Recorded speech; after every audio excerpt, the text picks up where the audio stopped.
Hi!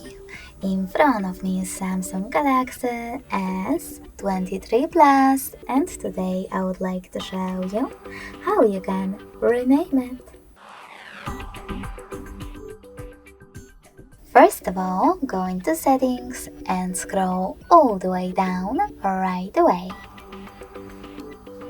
Now tap on About Phone section. After that, select Edit under current device name and type in wherever you wish to. When you're ready, tap on Done to save your changes. As you can see, after that, name of my device has changed. Thanks so much for watching. If you enjoyed this video, leave a like, comment and subscribe. Bye!